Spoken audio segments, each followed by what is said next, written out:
Hey guys, how's everybody tonight? Hope you are well. Trey and Lee here. We're excited about coming and hanging out with you for a few minutes tonight. Glad you stopped by to say hello. We want to talk a little bit about marriage for just a few minutes tonight, and just some stuff that's going on in our world. And some of you are quarantined at home with your spouse, and that's something that may be new to you. You may be getting a whole lot more of your spouse than you're used to, and we want to talk just a little bit about that as we go. Want to tell you, we may adjust cameras for just a minute, so be patient with us. We got lots of cameras going. Lots of cameras going. We're trying to do 3 at one time. All right, we're hitting Instagram, we're hitting Facebook, and all the others. But one of the things that was interesting when China came out of their quarantine is the divorce rate actually increased in China from husbands and wives being stuck together, and it was just kind of like, you're driving me nuts. And the good thing was that many of them have said, hey, we understand that was not the regular thing, and they have backed off on that, but it was an increase. Sometimes being quarantined with your spouse can be a hair-pulling experience, a challenge. We've had our own share of challenges. We started a kitchen remodel project, and we've got along pretty good. We have. Yes, for the most part we have. Yeah. We already spend a whole lot of time together, and this has even been more. So it's been a little bit more of a challenge. We haven't had any breaks from one another, but it has been a good thing. And what we want to do is talk a little bit about maybe some normalcy and some things that you can adjust to in your marriage with your spouse during this time of kind of being quarantined. And these are all new words for us: social distancing, things like that. And that may be new to you. You may, your spouse may be working right now, and they may be out on the front lines. They may be in the medical field, and we appreciate those folks that are doing that. But if you're locked in with your spouse and you're going, what in the world's going on? Let's talk. We want to talk to you a little bit about some things and talk about a couple of ideas. Yeah, we're just going to have to accept that this is our new normal for a little while, and just try to figure out what a new normal looks like. And so we're going to have to work hard at things like not getting on each other's nerves, because we're spending more time together. And you don't want to get on one another's nerves on purpose. It's going to happen, all right? Sometimes your husband's just going to chew too loud or breathe too loud, and you're just going to have to say, stop breathing, Carl, whatever it is. But you may decide you just need to go walk around the block for a little while. That's exactly right. But don't purposely try to get under your spouse's skin during this time. This is a great time for marriage. It can be. This can be a great opportunity for you to get to know your spouse a little bit better. Kind of use this as a second honeymoon. Now, I know you may have 5 kids running around in your house, and you may be going, second honeymoon ain't happening. But there are certain things that you can do. People keep talking about there's a baby boom going to be on the horizon. I don't know if that is true or not, but there's a lot of things you can learn about your spouse during this time that's kind of new, and will be a good thing for you and your spouse to get to know each other. Some things that you can still do. Give us a few things. We have heard of several couples that have had date nights at home.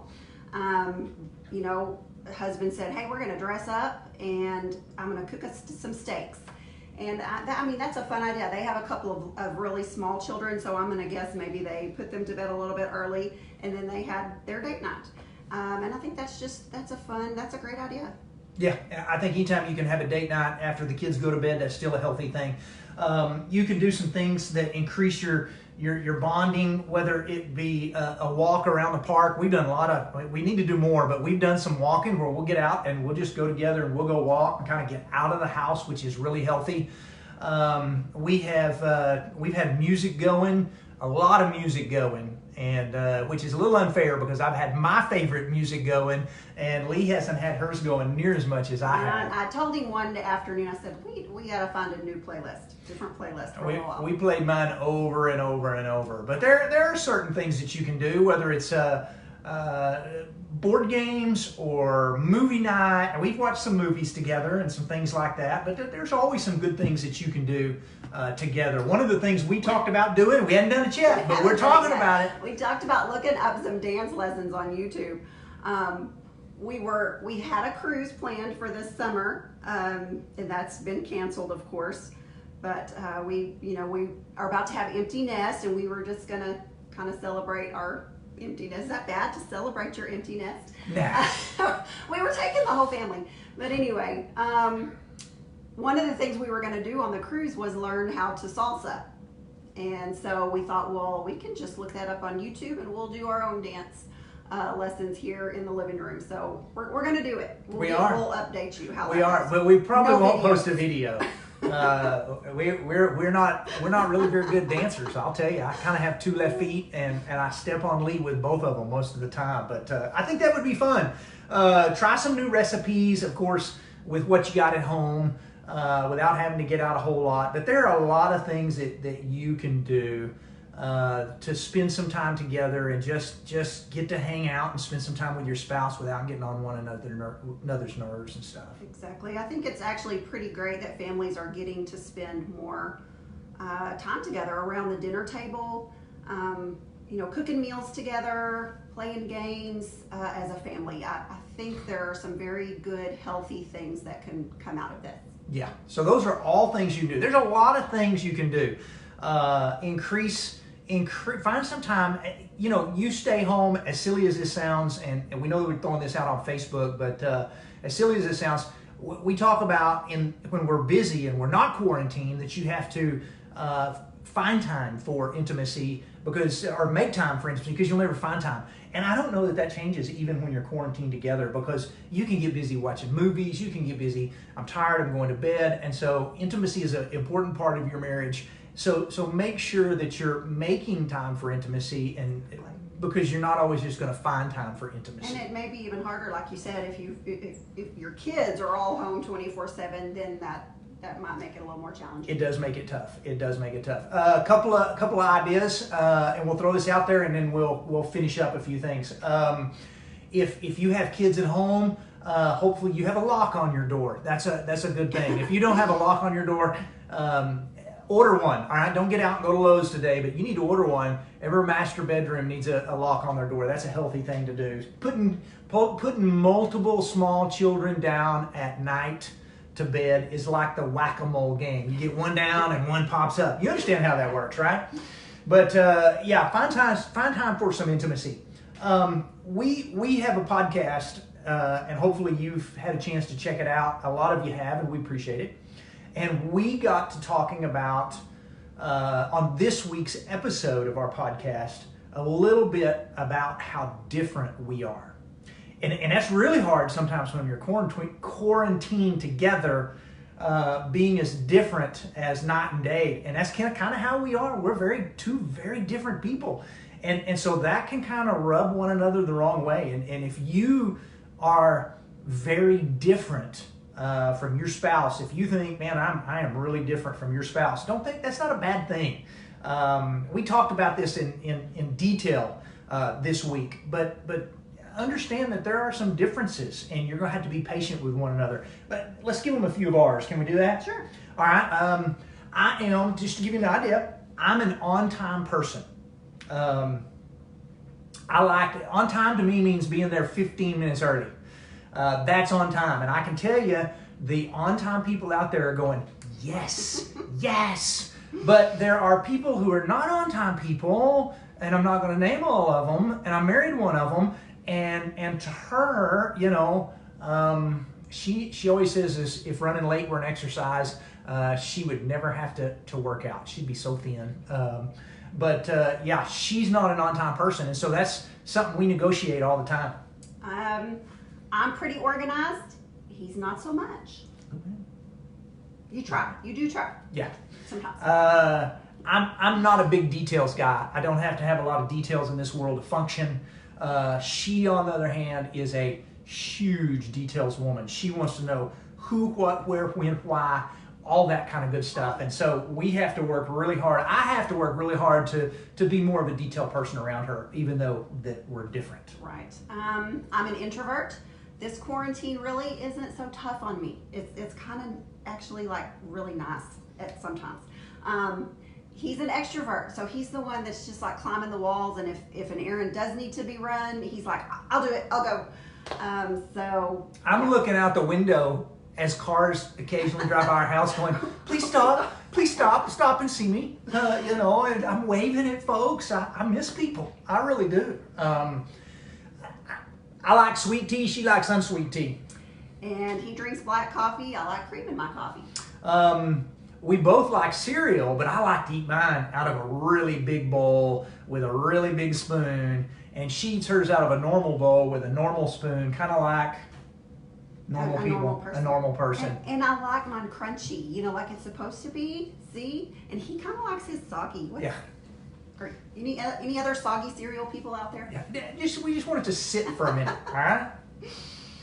Oh, what else? He is a morning person, and I am a night owl. I like my mornings. I like getting up. I go to bed at night excited about getting up the next morning. Generally beat the alarm up, and I'm excited when it happens. Woke up this morning about 5:45 and thought, man, I would just love to give it up. But I thought, if I do, I'm going to be tired all day. I fall asleep really quick. I can lean over and tell my wife, I'm going to bed now. I'm going to sleep now. Good night. And I do. I don't understand. Yeah, she just kind of waits. I don't understand how she doesn't just go to sleep. I teased her on our podcast. It's a clean conscience thing, right? That doesn't work that way. If anybody's got a clean conscience, it's her.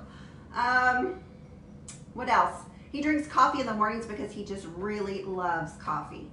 And I always tease that I drink coffee in the mornings for his protection. Really. Yeah. Sometimes it's 10 o'clock in the morning before she decides if she's going to be a Christian for the day. She's not the biggest morning person.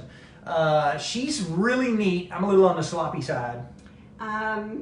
Shopping, man, we shop so different. I can shop all day, and he's like 15 minutes. That's it. That's all he can do. 15 minutes. Grab it and go. I can get a whole wardrobe in about 10 minutes time. Yeah. I'll tell you another way we're different that I didn't even know about. Did you folks know that the toilet paper in your house is supposed to go over the top of the roll? She taught me that when we got married. I didn't even know that there was a right way to put toilet paper on a toilet paper holder. I was just glad if I showed up and it was there, if that makes sense. We're all glad if we show up and it's there right now. That's exactly right. So we're very different people, and we have to learn to mesh. And my strengths are kind of her weaknesses, and her strengths are my weaknesses. And so you find out you blend well together. And my job in this world is not to fix her and make her to be more like me. Same is true with her. She's not trying to fix me to make me. We're going to blend and try to blend really well together. But we are different people. We know that sometimes this time can be hard on folks. This is a great time for you to kind of build some relationship, spend some time getting together, and doing things to cultivate and strengthen your marriage. And so what we want to do is, you be the little prop lady. Can you do that? We want to give away a couple of books. If you will, let's see, what do we want you to do? Put your name in the comments, tag a couple of people so that they'll see it and they can sign up for the giveaway too. If you'll share this little post when we're done, that will increase your chances of winning, and then we'll put it on some little random thing and it will go through and pick a couple of names. Like, comment, and tag a couple of people in your comment and share. She knows what she's doing. Women folk do this a lot. I've done lots of contests, yes. Yes. And so, lots of giveaways. Wrong side. This one. We'll give away 2 books, 2 on Instagram, 2 on Facebook, and 2 on our marriage page on Facebook. And we'll stick a couple of little bookmarks in those. And these are just really good reminders of 10 ways to bless your marriage. And I don't know if you can see that coming across there really